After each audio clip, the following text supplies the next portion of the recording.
تبدیل کروا دیا گیا اور اسد عمر صاحب تبدیل ہو گئے بیچارے، اور کافی عرصہ تک ان کی عمران خان صاحب سے بھی کٹی رہی۔ شریف آدمی تھے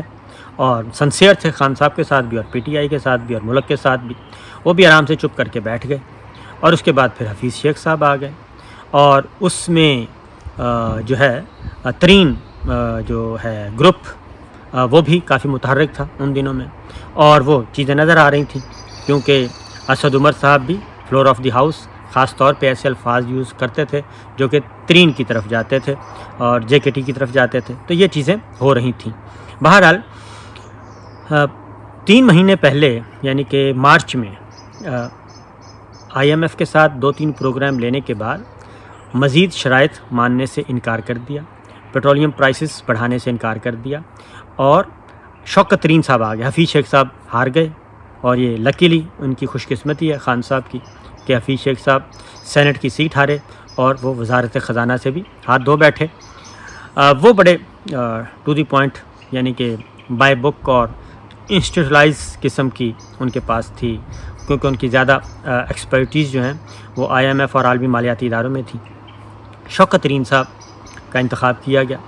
شوکت ترین صاحب ایک بینکر بھی ہیں اور پاکستانی بینکر ہیں، اور دیسی زبان میں کہتے ہیں نا کہ جگاڑ لگانا بھی جانتے ہیں، تو انہوں نے یہ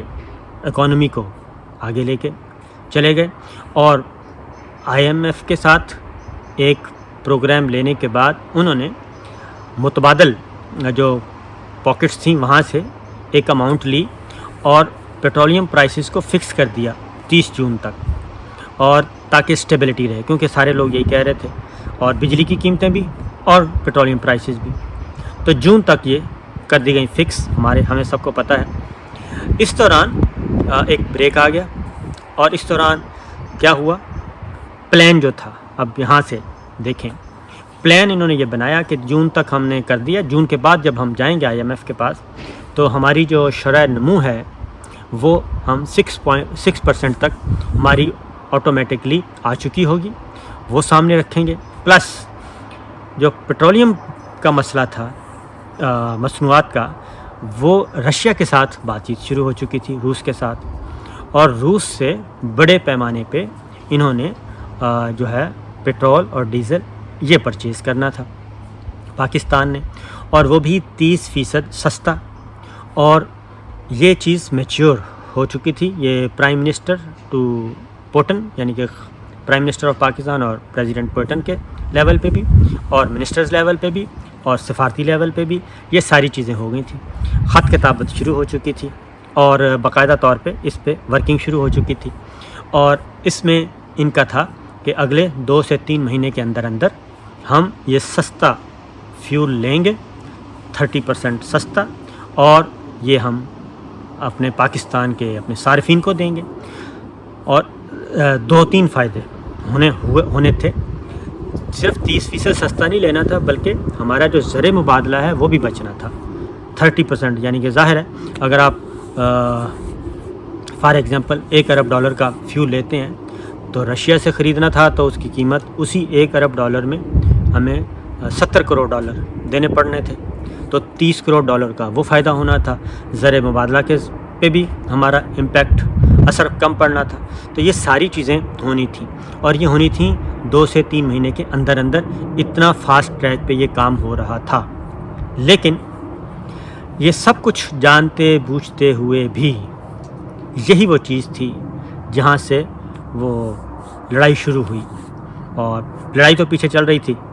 فیض صاحب کی وجہ سے، ڈی جی آئی کی اپوائنٹمنٹ کی وجہ سے وہاں سے سلسلہ شروع ہو چکا تھا، لیکن جب یہ چیز ہوئی تو اس کا فائدہ کس کو ہونا تھا؟ اس کا فائدہ مجھے اور آپ کو ہونا تھا، عوام الناس کو ہونا تھا، ہر پاکستانی کو ہونا تھا، اور پاکستان کو ہونا تھا، اور ہماری مصنوعات بجلی سستی ہمیں ملنی تھی، ہماری کاسٹ یعنی کہ جو ہے جتنے بھی پیداواری یونٹ ہیں ہمارے اس کی کاسٹ کم آنی تھی، یعنی کہ جو لاگت ہے وہ کم آنی تھی۔ یہ سارے کے سارا امپیکٹ ہماری اکانومی پہ پڑنا تھا۔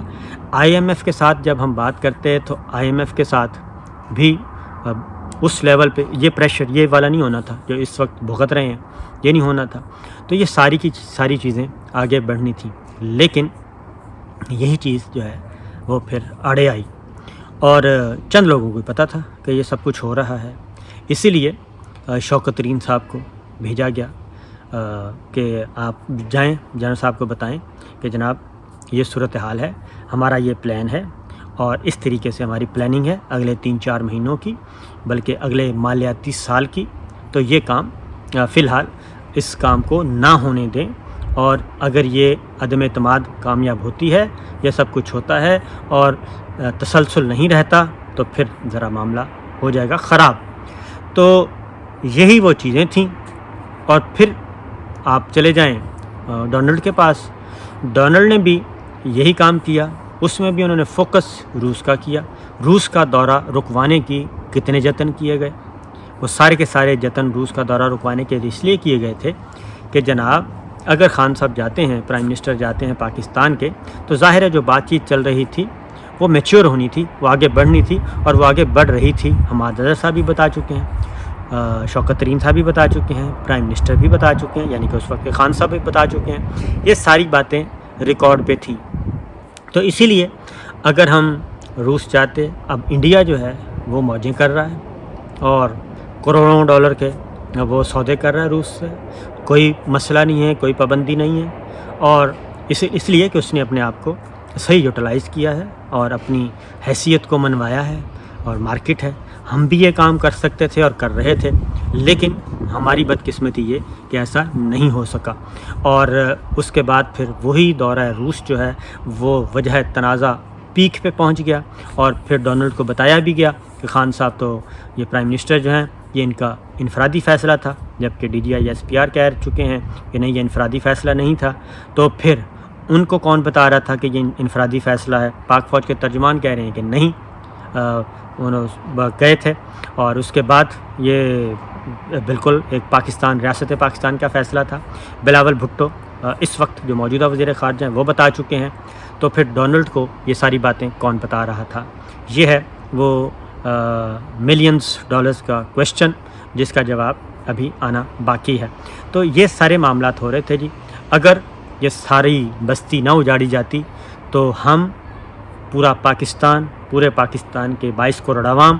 اس وقت موجیں کر رہے ہوتے اور خوشیاں منا رہے ہوتے، اور نہ IMF کا پریشر ہونا تھا، اور فیول جو ہے وہ اس سے بھی کم قیمت پہ ہمیں مل رہا ہوتا، جو اس وقت ڈبل سینچری کراس کر چکا ہے، ڈالر ڈبل سینچری کراس کر چکا ہے، اور باقی کوکنگ آئل اور عام ضروریات کی اشیاء آپ کو معلوم ہے۔ تو یہ ہے جناب وہ چیزیں، اس پہ انویسٹیگیشن ہونی چاہیے کہ جناب اتنا بڑا جو پاکستان کو ڈی ریل کیا گیا، اور پاکستان کی اکانومی کو، پاکستان کی پولیٹیکل سٹیبلٹی کو